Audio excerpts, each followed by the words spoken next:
What's Dangote's story? The richest person in Africa and the world's richest black man. Ali Dangote has many stories about his fortune and how he made it. Some say that he has a rags to riches tale, while others believe there's more to it than that meets the eye. Today, I'll give you the facts on this illustrious African businessman. Let's take a look. Welcome to another episode of the Untold Tales of Africa.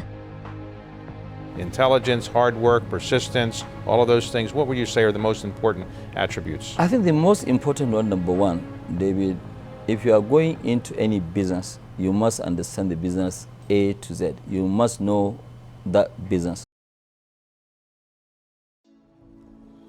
We have to take it from the top, in Kano State, Nigeria, where Dangote was born in 1957. He was born into the house of Sanusi Dantata, the wealthiest man in Kano State. Dangote's grandfather Dantata was Aliko's guardian because he lost his father when he was 8 years old. Their house was a trading center as his grandfather sold oats and rice. This entrepreneurial influence gave the rice his interest in buying and selling.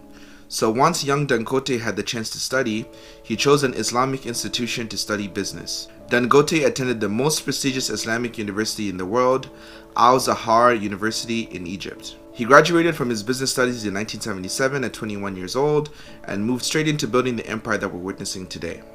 The young graduate received a loan from his uncle to go into retailing in their northern Nigerian state. The money that he received was used for importing commodities into the country.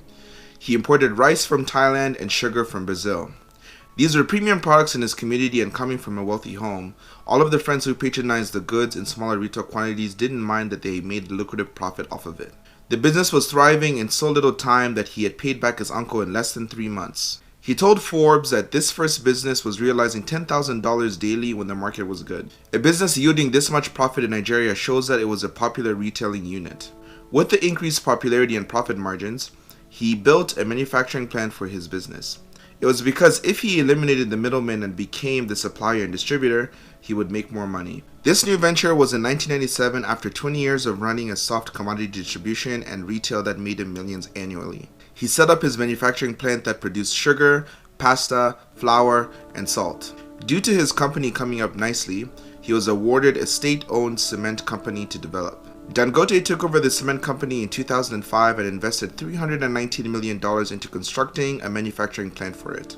The project was supported by a $479 million loan from the International Finance Corporation. The cement company produces 45.6 million metric tons of cement annually. Dangote Cement operates in 10 African countries and distributes in all African and foreign countries. As he stepped into this new challenge of producing cement, his other businesses kept booming. He had to separate the various commodities that his manufacturing plant produces and list them as separate publicly traded companies. The Dangote Group now consists of Dangote Sugar Refinery, National Salt Company of Nigeria, and Dangote Cement. We're building additional capacity in Cameroon, we're building in Nigeria. So we're actually consolidating and we're building more capacities. When will you IPO the cement in London? We want to IPO next year. Dangote believes in investments, and that has helped see his businesses grow.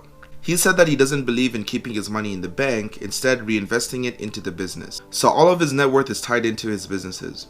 The profit that he makes goes back into expanding the same business, which distinguishes him from other wealthy African people in business. Savings is a great culture and financial literacy topic in Africa. Many businesses have their money saved at central banks and other commercial banks to fall back on as assets. That, however, is not the story of Dangote. That is why Dangote did not leave the soft commodity market to chase oil and gas and receive the title of oil magnate according to Nigerian societal standards. He has made all that he could make, and now he's stepping into oil production. Dangote is working on a $15 billion oil refinery in Nigeria to keep his working money reserve. Nigeria still relies on international suppliers to refine their oil and then buy through international suppliers as the country drills oil. This $7 billion fuel import into the country is what Dangote is reverting into a revenue stream for his conglomerate.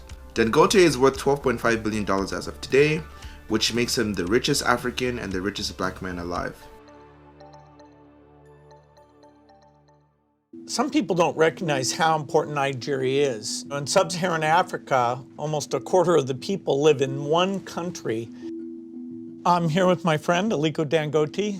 A lot of people, they are not really aware with the malnutrition issues that we have in Nigeria. When Aliko Dangote is not busy managing his chain of businesses, he is working as Africa's most prominent philanthropist. The billionaire founded Aliko Dangote's foundation in 1994, and he has impacted the continent with his sizable donations to various causes annually. The foundation focuses on health, economic empowerment, and education across sub-Saharan Africa. His foundation is the largest private foundation on the continent. Among his notable works is a partnership with the Bill and Melinda Gates Foundation since 2013. If you're interested in learning more about the Bill and Melinda Gates Foundation, I made a video on this channel that you can check by clicking the link in the top right corner of this video. The Bill and Melinda Gates Foundation and Dangote's foundation teamed up to ensure the eradication of wild polio on the continent. They sponsored governments with immunization supplies and focus on capacity building to equip the health stakeholders in various countries with information. As of August 2020, the continent was declared free from the wild polio. The partnership, however, still stands as they need to encourage routine immunization. In his personal life, Dangote has 3 daughters and an adopted son. He has been married and divorced twice. The story of Aliko Dangote building everything from scratch could not hold because he came from a wealthy family.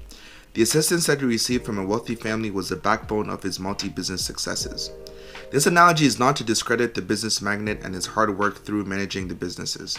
Aliko owns Dangote Group, which is West Africa's most significant business conglomerate. The holding company is set in telecommunication, real estate, and steel manufacturing.